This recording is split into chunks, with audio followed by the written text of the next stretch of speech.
I'll introduce Mr. Mangesh Okay. Soman, one of the India, he's from JSW, Chief Yeah. Economist, one of India's leading steel producers with nearly 3 decades of experience as a macroeconomist and market analyst. He brings a wealth of insights into business cycles, economic policy, and dynamics of currency and commodity markets. Yeah.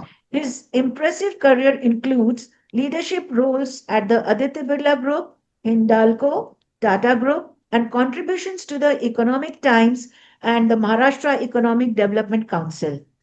We are honored to have him with us today and look forward to his valuable perspective during his session. You can take Mr. Soman's views before we move to other panelists. Yeah. Sure. Thank you, Mr. Mangesh ji, Chandrasekhar. yeah. Yeah, First of sure. all, thank you very much for participating. Truly appreciate this. Your thoughts on the steel demand outlook, what's shaping the demand in 26 and 27, and what should be, or what ought to be India's raw material sourcing strategies. If you can take us through this, truly appreciate. Yeah, sure. Thank you, Mr. Chandrasekhar. And thank you, Metal Trades, for inviting me for this. I mean, in the current backdrop, I would prefer to look at it in a kind of two by two matrix if we look at global and Indian scenario, and I think short term and medium term, because in the short term, actually, lot of news related to the trade tariffs, and actually it's very fluid also. I mean, we don't know how it's going to shape up exactly. So I think it's important to distinguish between the shorter term and let's say medium term, which could be next 5 to 10 years. And if we look at this kind of matrix, then I think it's the India and the medium term. That combination is what actually offers a lot of opportunity, as well as there are challenges around that. But it's a fairly bright spot. Why we believe that is because we are currently, if we look at our last few years experience also, we are in an accelerating phase of demand. So, I remember 5, 10 years back, people used to always talk about an elasticity of zero point 0.8 or zero point 0.9 for steel, which means that 1% GDP growth will bring about zero point 0.8 or 0.9% increase in steel consumption. Last, 4 or 5 years post-COVID period, this elasticity has changed to 1.5. So that's like a dramatic shift, and that has primarily happened, we believe, because we are in a kind of nation building phase. A lot of investment happening in infrastructure areas in a big way, plus some of the longer term structural drivers of urbanization and the overall increase in the middle class, etc.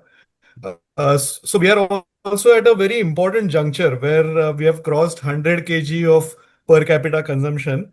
And if we look at the experience of some of the other countries when they reached this stage, that was like a critical mass from where the consumption actually accelerated. And a 100 kg to 200 kg jump happened pretty fast. And maybe we are, getting closer to that phase or already into that phase. Uh, and therefore, I think the demand increase of something like 8 to 10% per year is something we feel a lot of conviction about. And this demand increase also creates an imperative for creating capacities in India, especially in the current scenario where we know that, every country is trying to be self-sufficient with respect to steel. They are, blocking trade with the other countries. So in this kind of a scenario, for a critical metal like steel, I think the industry and even the government's thought process has been that we have to be self-sufficient and therefore we have to build our own capacity. So one imperative is about this increasing demand in India. Of course, the other two longer term trends that interact with this are decarbonization imperatives and raw material security, as well as the logistics aspects. Because when we grow our capacity from 200 million tons to 300 million tons, all these aspects will come into play. So our track record over last 4 or 5 years has been pretty good. I mean, the industry has been investing about 50,000 crores a year on an average, last 4 5 years, and we have increased the capacity by about more than 50 million tons over this period. So if we kind of keep that run rate, that I mean, gives us some kind of a feeling that there is a track record of having increased the capacity, and can we continue with the same?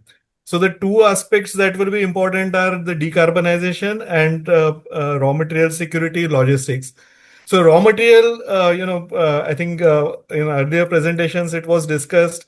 The issues were already brought out. So coking coal, we need to get more self-sufficient, increase our own, domestic availability of that.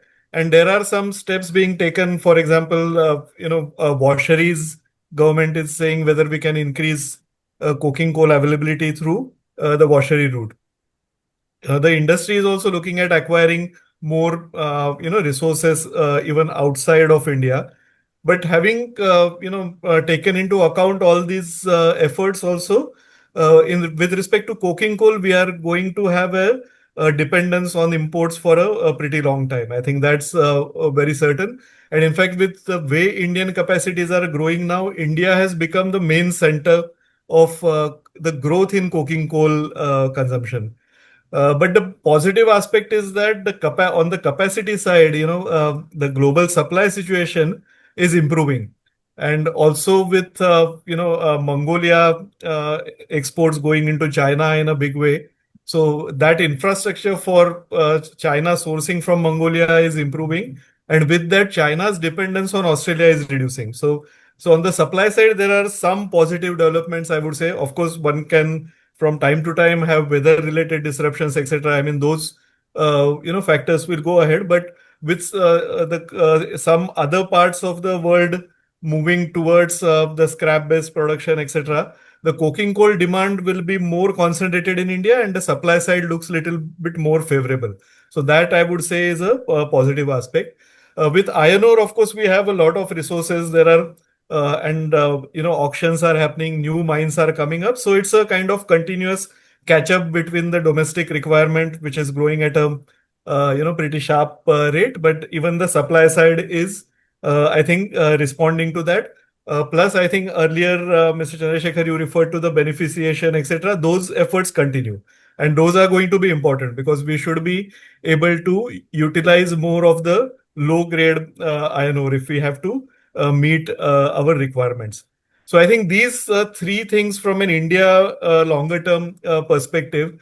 From a global longer term perspective, I think one aspect we need to keep in mind is the China dynamics. I mean, China Yes, yes. remains a big element in the steel industry. Now its share in global consumption is reducing. I mean, it's little below 50%, but still half of the global consumption is in China.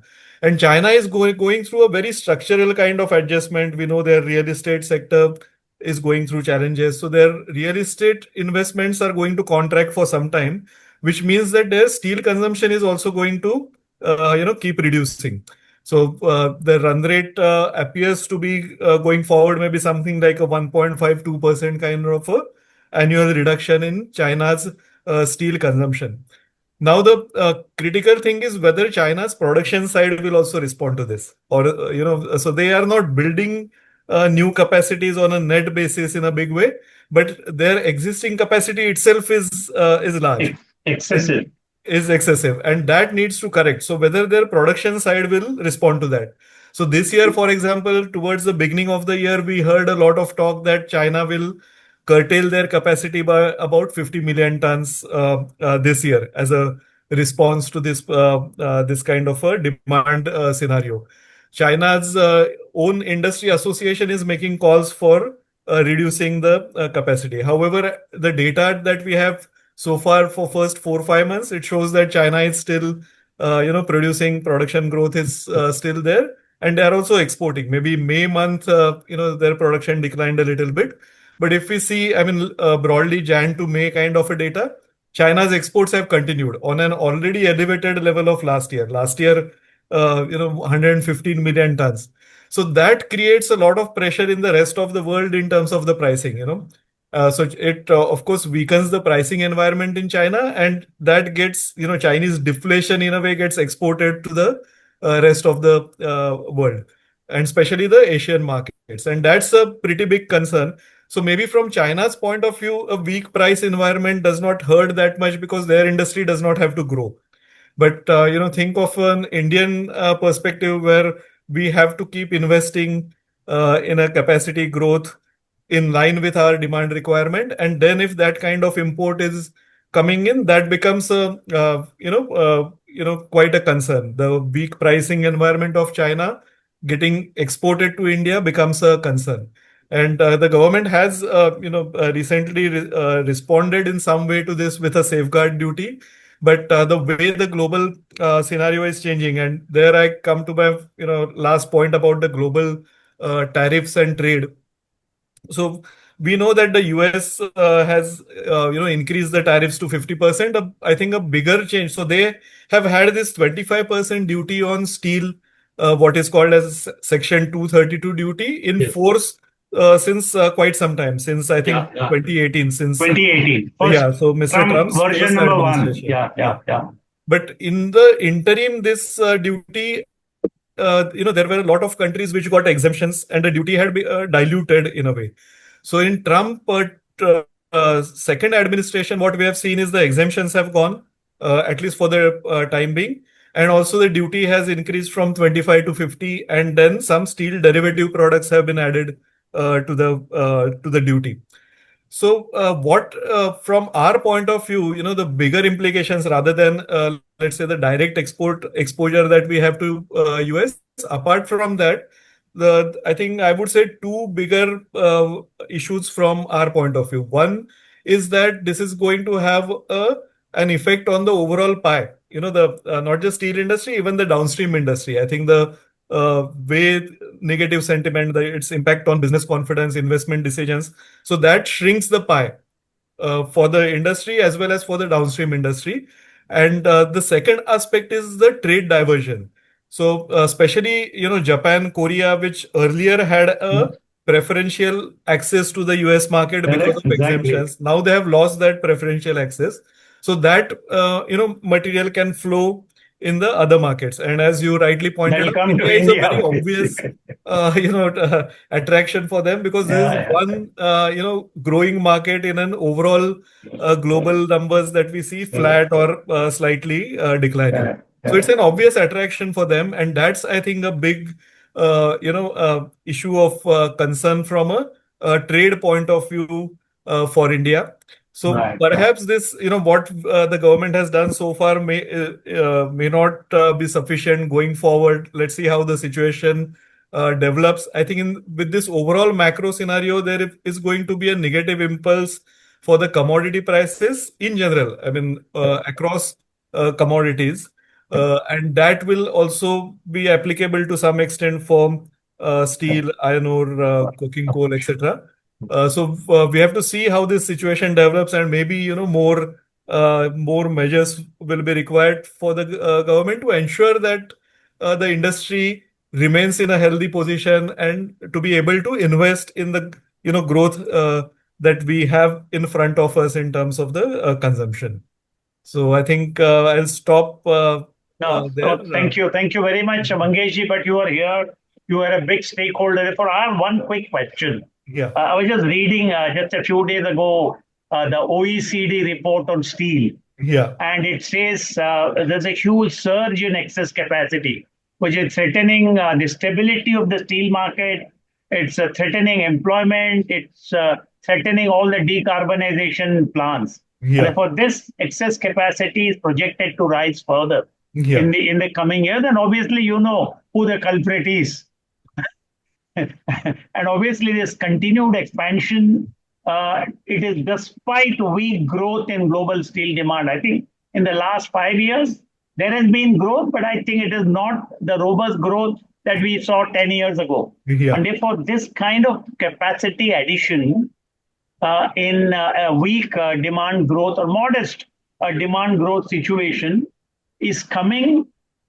This capacity addition, the OECD report says, 40% of the projected new capacity additions between 2025 and 2027 is expected to rely on emissions intensive blast furnace basic oxygen furnace process. Yeah. Okay, and this can undermine investments in low carbon technologies. Any take on that? Of course, I will also pose the same questions to Mr. Saurabh Panda.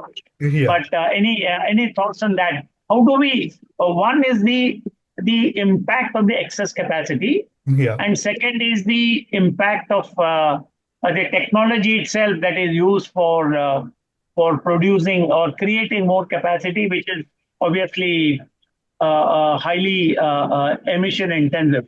So how would India respond to this global challenge or challenge from China Yeah. primarily? Really, Yeah. yeah, yeah, yeah, Yeah, so I mean, excess capacity issue global, it's very much there, and OECD has been talking about it. The European yeah, Steel Association has been talking about yeah, it for yeah, a while. yeah, In fact, their number is about 600 million tons of excess yeah, capacity yeah, yeah, globally. yeah. So Correct. what is it is leading to is a lot of increase in the trade remedial measures. So in Yeah, yeah, 2024, mm, the anti-dumping and trade remedial initiations across the world in yeah, the yeah. steel sector increased Yes, 5 times from the previous absolutely. year. So Correct. from I think 16 actions in 23, it went to Yeah, 81 actions. correct, And correct, about correct. I think one third or maybe 40% of that was against China. Yes, yes, correct. So that is going to happen, and what is happening with steel is that every country, wants to have a steel industry. They don't want to say that we will import. So Mr. Trump, in his first administration, there was a speech where he made, if there Correct. is no steel, there is no country. Right, And correct, that's correct. the belief. If you see even UK's recent actions, where they have taken very desperate steps to Yes. save the last of their Steel capacity. So making. every country wants to have their Absolutely. own industry. Europe itself is erecting barriers in the Correct, correct, voted into the overall correct, environmental agenda. correct, correct. So every country is doing that, and therefore, I mean, every country needs to have their own steel industry. That's how the world Right, is right, right. going at it, and Correct, we don't have any other options of correct, right. thinking about this So, differently. so On basically, it the is every country is moving towards self-reliance. Like we talk about Atmanirbhar, everybody Atmanirbhar, wants to exactly. be Atmanirbhar, but it depends on their raw material availability, demand, various factors. Yeah. Yeah. So And how very how quickly on this? the second Yeah, question that you were yeah, saying about yeah, the decarbonization. yeah, yeah, So, the decarbonization is, I think, inevitable going ahead, but, it has to, there are two, three angles to which will decide the pace of it. One is the yeah, regulations.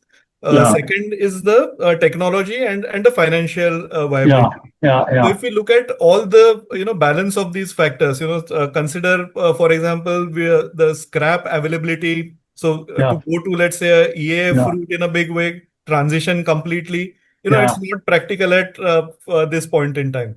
The technologies are evolving, and with that, I think the industry has a strong commitment, which is aligned to, or in fact, I would say slightly faster than the yeah, yeah, country's net zero yeah, yeah, timelines yeah, of yeah, 2070. Compared to yeah, that, industry is looking at it, at a more accelerated pace, but it will happen in consideration with all these angles. And therefore, I think in the near term, the blast furnace route, yeah, it's going to be inevitable, but there are, some levers also to reduce emissions during this phase, which is, in the industry is doing in terms of the no, blend optimizations, renewable energy, use of renewable energy. So with that, yeah, yeah. use of gas.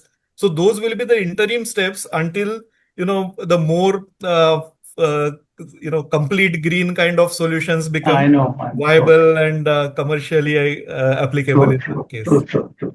In fact, sorry, I'll just Thank take you. 1 minute to make an observation. I remember I track agriculture very closely, and some years ago, I written an editorial saying agriculture is a source of carbon.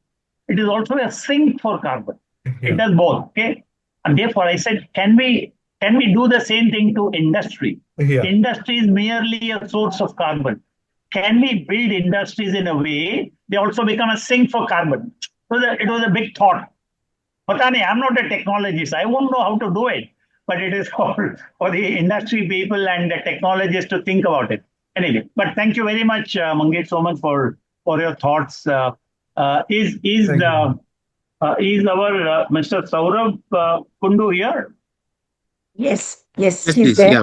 Oh, you. Hi, Saurabh. I mean, I didn't Hi. see your name, but I as much suspected it is you. Welcome. Thank you very much. As someone as Tata Steel has, again, like JSW is a big stakeholder, would you like to educate our participants about your thoughts on sustainability, green steel, etc., and how do we decarbonization? What are your plans? How do you address this? What are the challenges that you face, and any strategies to overcome? Whatever your thoughts. The floor is Excuse yours. me.